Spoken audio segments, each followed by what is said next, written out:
Brought you by UTL solar 78,000కు subsidy పొందండి. సబ్సిడీతో UTL on grid solar system ను ఇన్స్టాల్ చేసుకోండి. 1 year పూర్తి చేసుకున్నారు. కంగ్రాచులేషన్స్. Thank you. ఒక 1 year అనేది చిన్న విషయమేం కాదు. కానీ ఈ 1 yearలో ఇంత వ్యతిరేకత మూట కట్టుకున్న ప్రభుత్వం ఏదైనా ఉంది అంటే అది మీదే అనేటువంటి ఒక ప్రచారం జరుగుతుంది. అంగీకరిస్తారా? ఇది ముమ్మాటికి ప్రతిపక్షాలు చేస్తున్నట్టు ప్రచారం. సరే, మీరు అన్నట్టుగా కొంత కార్యకర్తల్లో మేము అనుకున్నంత మాకు పదవులు రాలేదనో ఆ ఒక నిరాశ నిస్పృహ తప్ప ఓవరాల్ ప్రజలు హ్యాపీగా ఉన్నారు. దానికి రకరకాల కారణాలు. ఒకటంటే 10 ఏళ్ల పాలన మనం చూసినప్పుడు నేను చాలామందికి అదే చెప్తూ ఉంటాను. 10 ఏళ్ల పాలనలో తీరుతెన్నులతో పాటు ఈ సంవత్సరంలో జరిగినటువంటి పాలన తీరుతెన్నులతో బేరీ చేసుకోవాలి. బేరీ చేసుకున్నప్పుడు వాస్తవాలు బయటకు వస్తాయి.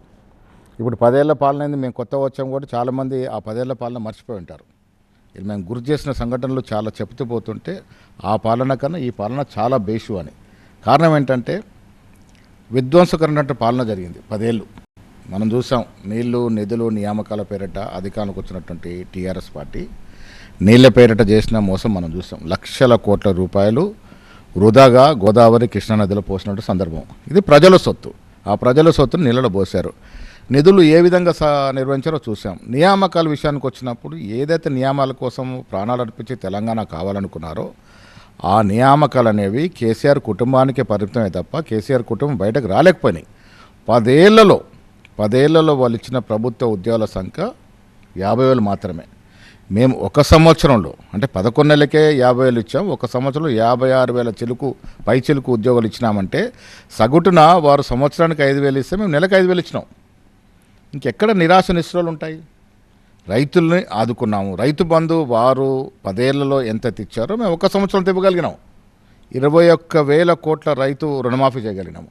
రైతు బంధు సజావగలుగుతున్నాము. ఇవాళ మహిళలు సంవత్సరం లోపల 1,25,00,000 మంది మహిళలు ఉచితంగా బస్సు ప్రయాణం చేశారంటే ఇది దేశ చరిత్రలో ఒక మంచి అధ్యాయం. మహేష్ కుమార్ గౌడ్ గారు ఇవన్నీ చెప్పే మీరు అధికారంలోకి వచ్చారు, ఏడాది పూర్తి చేసుకున్నారు.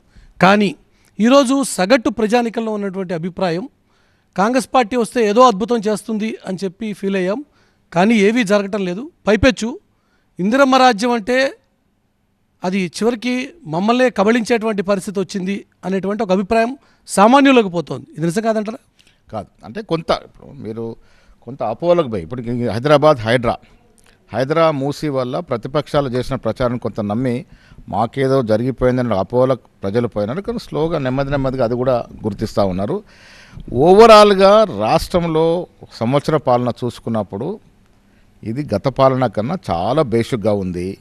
మేము 6 గ్యారెంటీలు పలు అంశాలు దాదాపు ఒక స్పష్టమైనటువంటి అంశం ఈ ఏడాదిలో రేవంత్ ప్రభుత్వం ఇది సాధించింది అని చెప్పుకునేటువంటి ఒక అంశం చెప్పగలుగుతారా? చాలా ఉన్నాయి, ఒక అంశం కాదు. నేను చాలా అంశాలు మొదటిది బస్సు. ఇది దేశంలోనే చరిత్రకు నిర్ణయం. 1,25,00,000 మంది మహిళలు ఉచితంగా బస్సు ఉపయోగించుకోవడం కాకుండా ఇవాళ కిషన్ రెడ్డి గారు బండి సంగతి ఇంత చెప్తారు. 1,300 చిల్లరకి సిలిండర్ వస్తూ ఉంది, మనకి 500కి ఇవ్వగలుగుతున్నాము. ఆ 800 ఎవరు ఇస్తూ ఉన్నారు? రేవంత్ రెడ్డి గారి ప్రభుత్వం, కేంద్ర ప్రభుత్వం చెల్లిస్తూ ఉంది. నయా పైసా కన్సెషన్ లేదు దాంట్లో. ఇది రెండవది ఆరోగ్యశ్రీ 108, 104 ఇవన్నీ సేవలు రద్దు చేశారు గత ప్రభుత్వంలో.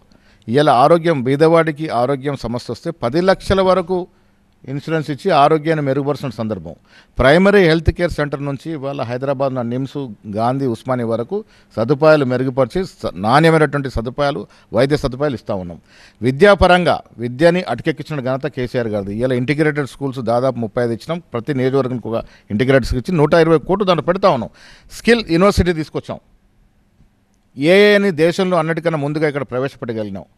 పారిశ్రామికంగా కొన్ని వేల కోట్ల రూపాయల అగ్రిమెంటు దావోస్లు జరిగినాయి. ఇలా పరిశ్రమలు వస్తూ ఉన్నాయి. ఎక్కడ తక్కువ.